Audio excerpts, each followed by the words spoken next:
কারো গাম থাকবে হাঁটু পর্যন্ত, কারো গাম থাকবে কোমর পর্যন্ত, কারো গাম থাকবে কাঁধ পর্যন্ত।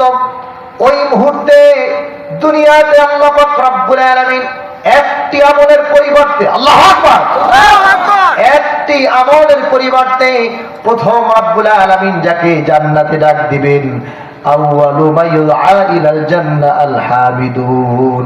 যে ব্যক্তি সব সময় আল্লাহ তাআলার প্রশংসা করছে, আল্লাহ পাক রব্বুল আলামিন তাকে প্রথম ডাক দিবে। সুবহানাল্লাহ। শুধু কি তাই ভাইরা আমার? সাহাবীরা আবার শুনতে চাইলেন, হুজুর কেমনে? এবার হুজুর বললেন, আল্লাযীনা ইয়াহমাদুনা ফিস সাররা'i ওয়াদ দাররা, যারা বিপদে আপদে, সচ্ছলতায় অসচ্ছলতায় সব সময় আল্লাহ তাআলা রব্বুল আলামিনের প্রশংসা করবে, আল্লাহ তাআলা রব্বুল আলামিন প্রথম তাকে জান্নাতের ময়দানে ডাক দিবে। সুবহানাল্লাহ।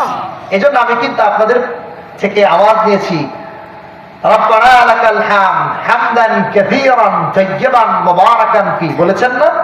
যারা বলেন, বলেছেন না? জি। এইটা একটা ঘটনা আছে, আমি কি